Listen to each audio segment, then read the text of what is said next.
Hello, my name is Mike Ryan. The name of the show is Jury Duty and Make a Difference on BNN, the show that should answer all your questions about the one-day, one-trial jury system. Our special guest today is Judge Robert Rufo of the Superior Court and also Chairman of the Jury Management Advisory Committee. Welcome, Judge. Thanks, Mike. It's a pleasure to be with you. Thanks for being on the show. Judge Rufo is a graduate of Boston College. He has his master's degree from the JFK School of Government and Harvard and earned his Juris Doctorate at the Suffolk University Law School, served as general counsel and assistant to the Suffolk County Sheriff, who was later elected sheriff himself, where he served for 11 years before his appointment to the District Court bench in 1996. And in 2004, he was appointed as a Superior Court judge. He has also taught law classes at New England, BC, and Suffolk Law. So thank you for being on the show. And today we'd like to talk about the Jury Management Advisory Committee, and what exactly is that, Your Honor? The Jury Management Advisory Committee, Mike, is statutorily enabled, so the Supreme Judicial Court has general jurisdiction over all court functions, and the Office of Jury Commissioner falls in that category. And the SJC appointed a standing committee of judges, of which I happen to be the chair, to oversee the Office of Jury Commissioner. So I work closely with Commissioner Pam Wood and Deputy Commissioner John Kavanaugh on everything you can think of that deals with jury management. So I'm not alone. I have, there's two Superior Court judges, myself and Judge Kimberly Budd. There are two District Court judges, Judge Michelle Hogan and Judge Bill Mazanek. And there's a Juvenile Court judge, Judge Jay Blitzman, and a Boston Municipal Court Justice, Judge Mike Coyne. So we get together about once every month or so and get together and talk about issues. We have an agenda, and whatever the hot button item is, we tackle it. So what kind of issues that you deal with? I notice you have a brochure about jury stress. What's with the story behind that? Well, we have a new initiative, and we've come to recognize, and it's unfortunate on the criminal side of the court, maybe the civil cases too, but mostly on the criminal side of the court. We ask jurors to do a very difficult task, and sitting in judgment of another human being is difficult enough. But when we add in some of the horrific criminal cases and the exposure to the evidence, which sometimes is quite graphic and horrible, there's no other way to describe it, we've come to learn that folks certainly can't just shut the switch off. They are reacting to it in a way that they need some professional help, so we've offered that to jurors who happen to sit on cases that expose them really to situations that are beyond description in terms of some of the graphic nature of the evidence and the graphic details of the particular crime that they are sitting in judgment of.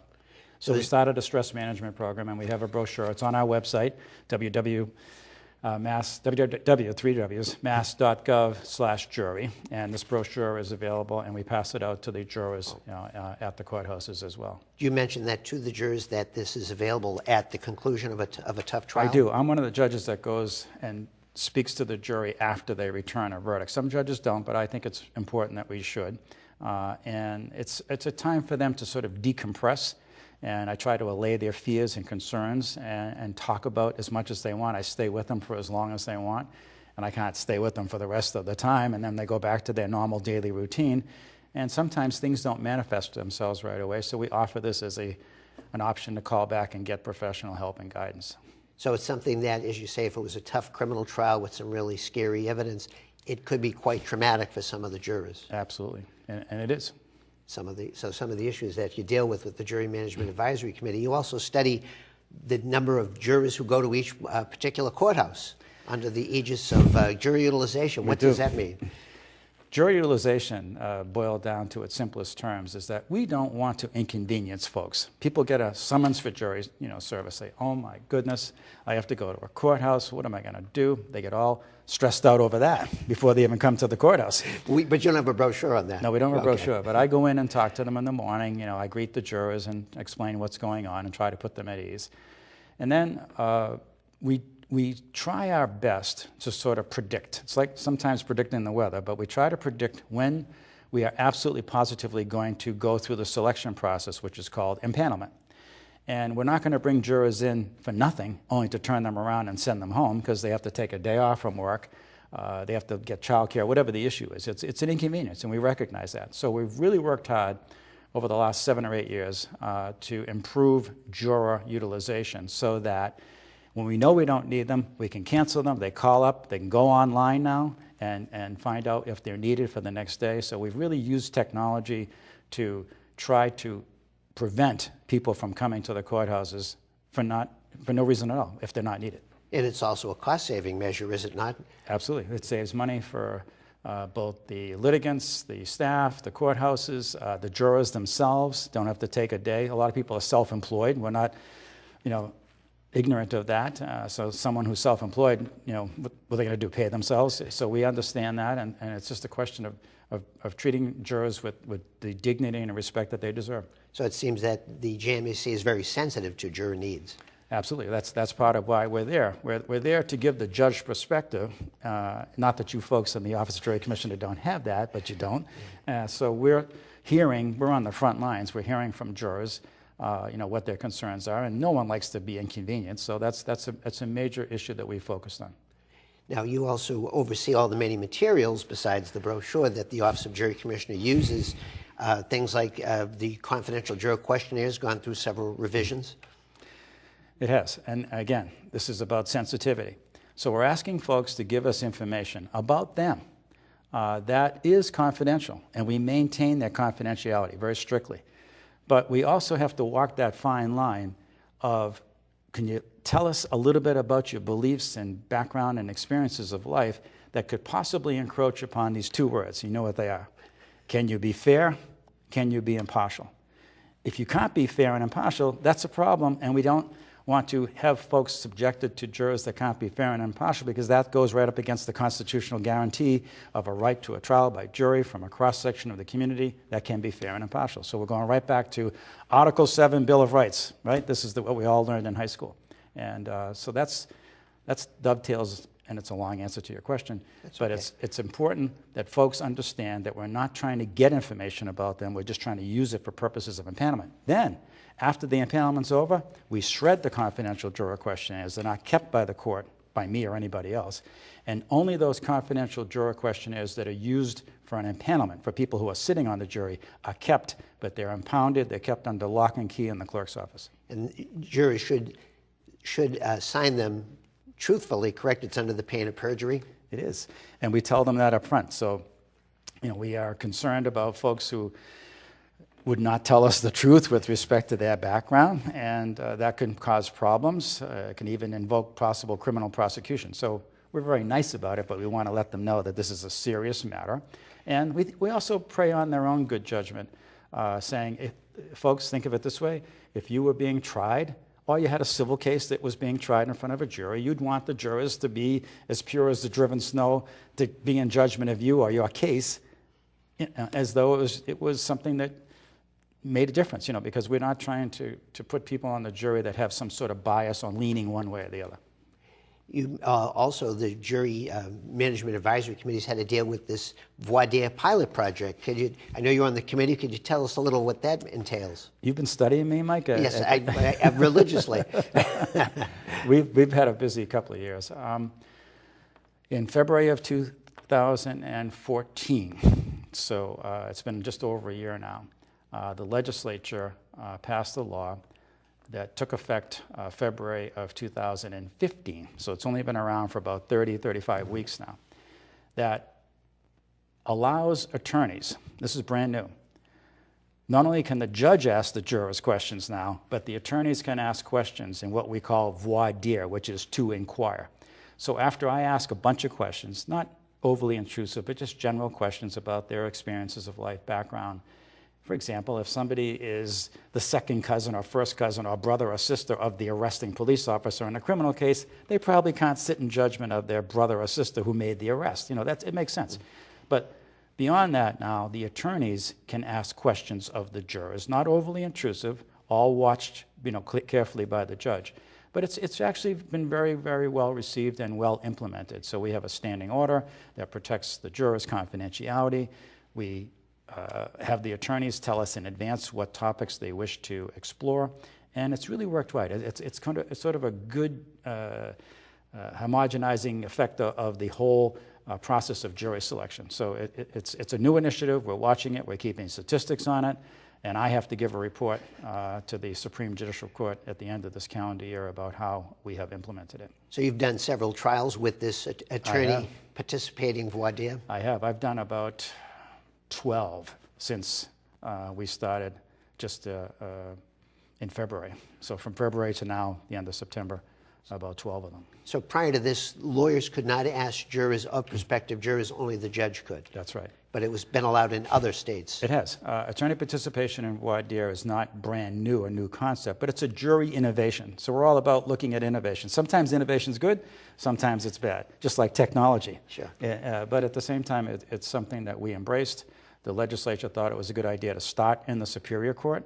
It's not in the district court yet. So if you're going to jury service in a district court with a 6-person jury, you won't see the lawyers asking any questions, or in juvenile court or housing court. Will it migrate there perhaps eventually? They're watching us carefully. Our brothers and sisters in district court and the Boston Municipal Court, juvenile court, housing court are watching what we're doing. I think it probably will wind up there because it's actually a good thing to, again, ultimate goal, can we select a fair and impartial jury who will listen to the evidence, nothing but the evidence, and be free from any sort of extraneous influence or bias. If you had any feedback from members of the bar who've participated?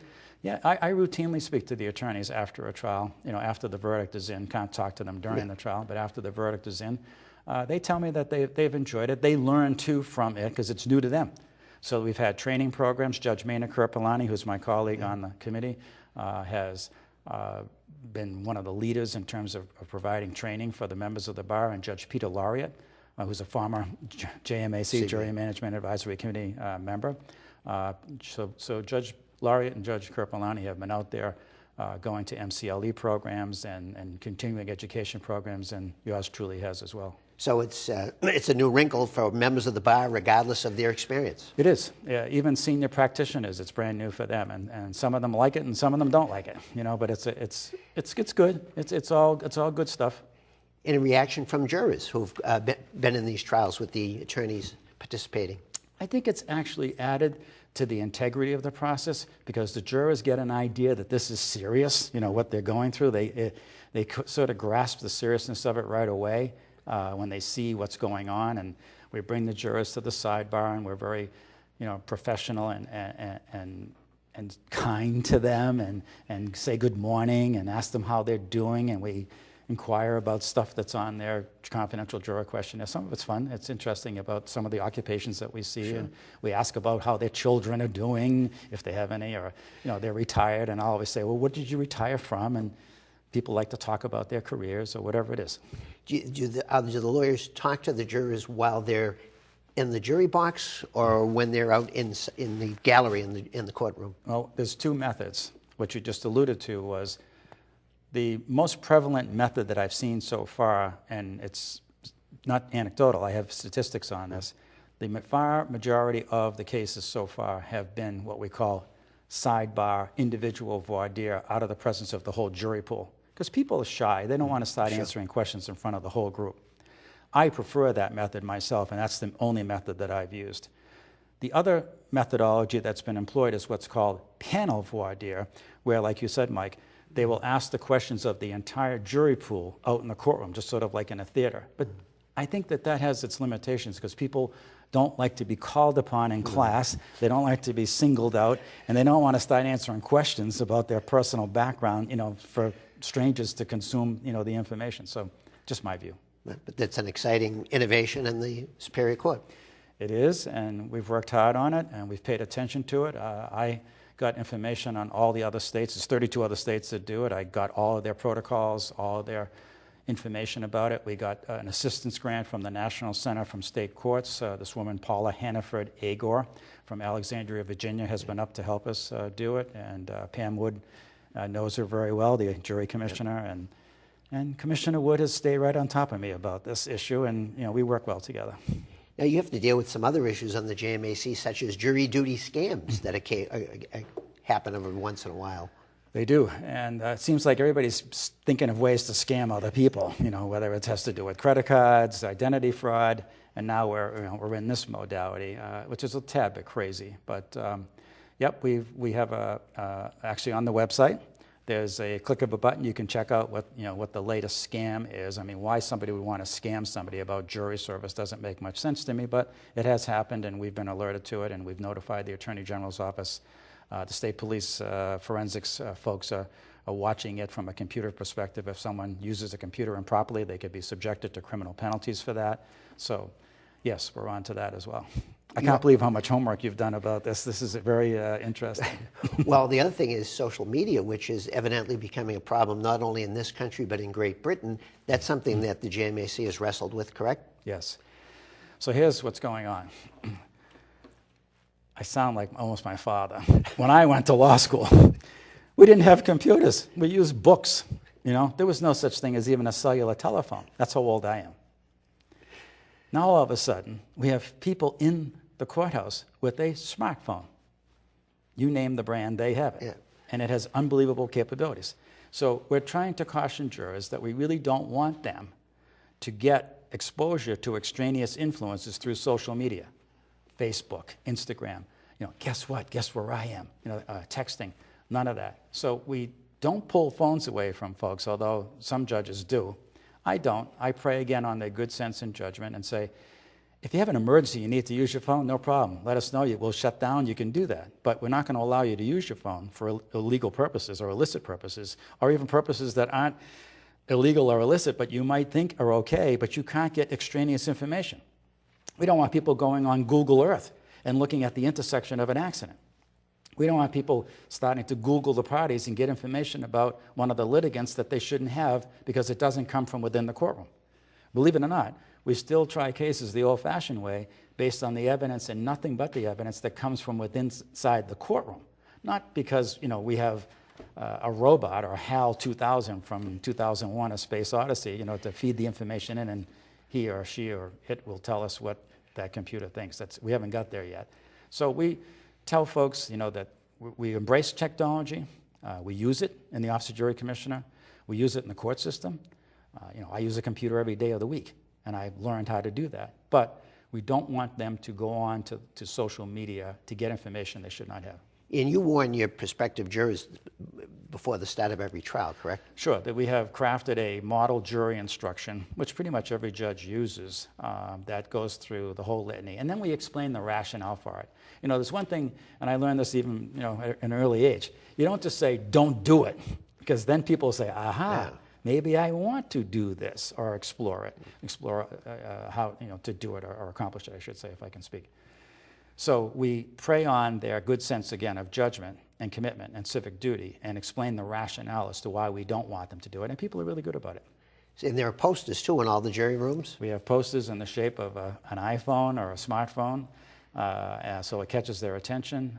We, again, I tell them I have one in my pocket. I can't use it for any other purpose, but it's there for a reason, and we use it. We embrace technology, but you can't use it to get information that you shouldn't have access to.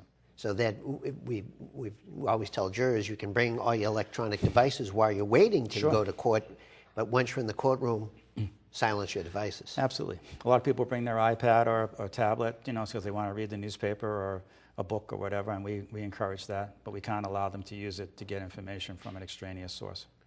What makes a good juror? Somebody that has just a good sense of civic duty. They're there knowing full well that they would want to have a juror like them to be in judgment of a situation, whether it's a civil case where someone has been injured or harmed or whatever, and are seeking damages, money damages for a civil case, because we do a lot of those too.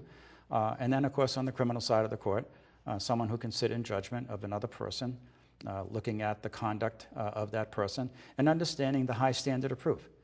On the criminal side of the court, the Commonwealth, the prosecutors, usually the district attorney's office, has to prove the elements of that offense by a very high standard of proof. You know what it is, beyond a reasonable doubt. And we explain that in detail, what it is. On the civil side, preponderance of the evidence, more likely than not that the elements of their particular offense, elements of their particular claim are met by that standard preponderance of the evidence. So I have seen jurors with PhDs, and beyond, and I've seen folks who aren't even high school educated, although we hope that they are, who are very savvy, experienced, good people, people skills. That's all. Just, do you have people skills? Can you judge the credibility of the witnesses? Can you judge the credibility of the evidence? That's all we need. Anything we can do to improve the jury system in Mass? If there is, we're trying to make sure we're on the cutting edge of it. Commissioner Wood and the staff, like yourself included, have gone to great lengths to reach out to the public. The show is part of that, to allay the fears of the general public that they shouldn't shy away from jury service. We need their participation. It's really the last vestige of active participation in government that's left other than voting. And it's very important to vote. Never miss a vote. Used to hold elective office, as you know, a long time ago. It's been 19 years since I was the Suffolk County Sheriff. Yes, and I still vote for sure. And it's a healthy process, but I've moved into a different realm of government now, and I can fully appreciate the fact that people are concerned about it. So I go out to the local high school where I live on Cape Cod and talk to the high school seniors all the time because they're just turning 18 and now they're eligible for a jury service. So we've tried to get out front of it and through the website, which is now very active and vibrant. So I would challenge your viewers to go on to the Officer Jury Commissioner website because it answers, we have frequently asked questions. You could even watch the orientation video. Look at Chief Justice Gantz. He does a great job at the beginning of it, and it's a wonderful video, 17-minute video. It's a new, uplifting, fresh video that we put together. I must confess that I had a little bit to do with it with Commissioner Wood and a lot of other folks. And we feel very, very strong about the fact that we have tried to depict to the general public that this is not like getting a traffic ticket in the mail. It's more welcoming them to participate in an important part of government. So a jury is a necessary and robust component of the administration of justice? Couldn't do it without them. And we tell them that. We appreciate their presence. We appreciate their willingness to serve. We still try cases like the framers of the Constitution thought of, John Adams and Thomas Jefferson, and I tell stories about how they came together and thought this was the best thing since sliced bread, and it still is. And it's embodied in the Bill of Rights. It's in a constitutional guarantee that we take very seriously, even today in the year 2015. So jury duty is truly the cornerstone of our democracy. It is, and it's part of the constitutional guarantee that we all hope we have, which is to be free from losing our liberty without due process of law, and due process of law cannot take place unless the jurors participate. Well, we've run out of time. We'd like to thank you at home for tuning in today to Jury Duty, Make a Difference on BNN. Just remember, if you have any questions regarding your jury service, you can always contact the Office of Jury Commissioner online at majury.gov or give us a call toll-free at 1-800-THE-JURY. That's 1-800-843-5879. Just remember, you do make a difference. Please serve when called. It's important to all of us. Thank you, Judge Rufo. Thanks, Mike. Thanks for having me. And thank you at home.